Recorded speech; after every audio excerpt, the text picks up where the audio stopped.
अब देखिए अपने चौथा सवाल है इसका, त्रिभुज DEF की रचना कीजिए जिसमें कर्ण EF 5 सेमी, आधार DF 3 सेमी और D कोण 90 डिग्री का है। कर्ण 90 डिग्री के सामने वाला कर्ण होता है, 90 डिग्री के सामने वाला क्या होता है? कर्ण। ठीक है ना। और नीचे जो होता है वो आधार होता है। क्या होता है? आधार। कच्चा चित्र भी अपने इसी प्रकार बनाएंगे। ठीक है ना। ये D कोण, ये देखो D कोण 90 का है। D कोण कितने का है? सबसे पहले अपने DF है, क्या है? DF कितना खींचेंगे? DF दिया 3 सेमी, आप ऐसे खींचिए, 3 सेमी खींच दिया है, छोटा है, लेकिन अपने इसका क्या बनाएंगे? D पर, ये है F और ये D। DF कह दो आप D कह दो, एक ही बात है। कोण कितने का बन रहा है? D पर 90 का, 90 कोण बनाइए इसे।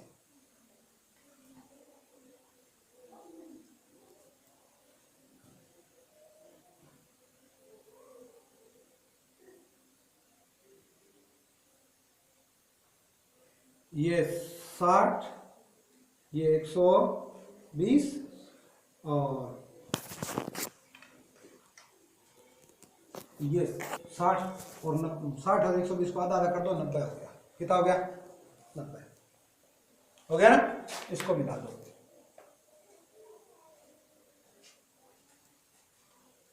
मिला दिया।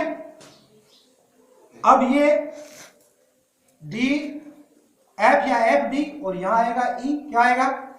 यहां देखो F से E कितनी है? 5 सेमी का प्रकार खोल दीजिए यहां।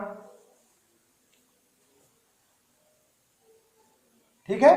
और F पर रख करके E की ओर चाप लगा दो। F पर रख के E की ओर है चाप लगा दो। जहां मिला है वहां से कटा है, वहां से मिला दो।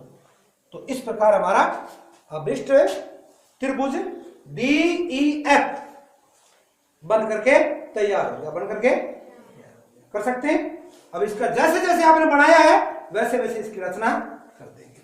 अब देखिए एक समबाहु बड़ा सरल है, जिसकी तीनों भुजाएं बराबर है वो समबाहु होता है। जिसकी दो भुजाएं बराबर है वो समद्विबाहु होता है। जिसकी तीनों भुजाएं अलग अलग नाप की होती है वो विषमबाहु होता है। क्या होता है? तीनों की परिभाषा अलग अलग हो गई। जिस त्रिभुज की तीनों भुजाएं बराबर नाप की हो उसे समबाहु त्रिभुज कहते हैं। जिस त्रिभुज की दो भुजाएं बराबर नाप की हो उस त्रिभुज को समद्विबाहु त्रिभुज कहते हैं।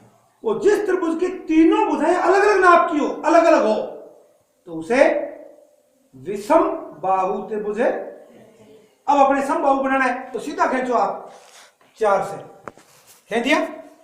अब 4 का ही प्रकार खोल लो, देखो ऐसे इस लाइन पे रख के खोल लो। 4 की है, रख ली। एक बार इधर से रख के चाप लगा दो और एक बार इधर से रख के चाप लगा दो। बस तीनों भुजाएं बराबर है, जहां कटा है वहां से तीनों को मिला दो, बस।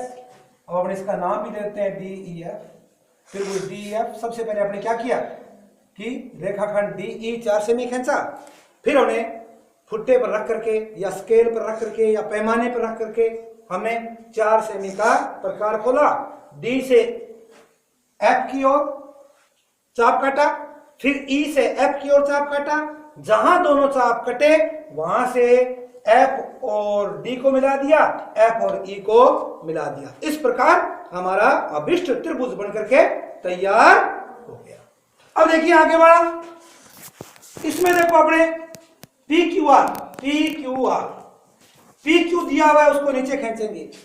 अब इसमें देखो दो कोणीय भुजा है, लेकिन अगर ये भुजा दी होती ना तो अपना कोण सरल हो जाता। ये खींचते ही एक इधर बनाते, एक इधर बनाते ही अपने आप ऊपर जाके मिल जाता, ऊपर जाके।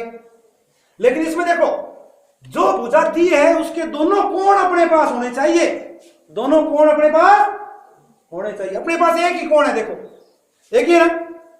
दूसरा कोण कैसे ज्ञात करेंगे? कोण P प्लस कोण Q प्लस कोण R बराबर त्रिभुज के तीनों कोणों का जोड़ कितना होता है? 180 हो गया।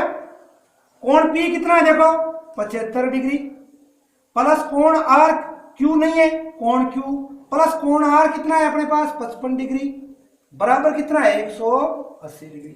ये दोनों जुड़ के कोण Q प्लस 5 और 5 10, 7 5 12 और 1 है 13, 130 डिग्री हो गया, बराबर हो गया 180 डिग्री। हो गया ना।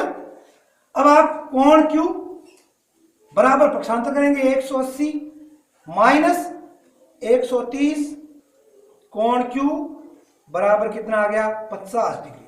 अब यहां लिख लो 50 डिग्री, लिख लिया। पहले कोण निकालना पड़ेगा, निकाल दिया। अब आप PQ खींचो, कितने सेमी है 5, कितनी है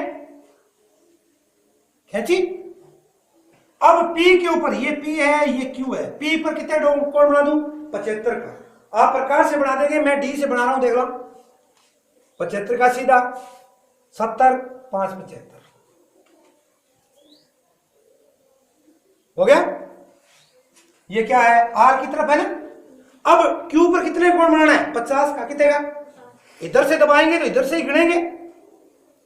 अब देखो 10 20 30 40 50 बन गया। अब इसको मिला दो,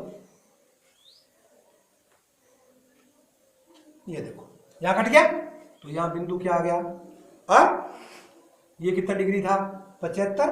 आप प्रकार से बनाओगे इसको, 50 का तो प्रकार से बनता नहीं ये, और ये हो गया 55 डिग्री।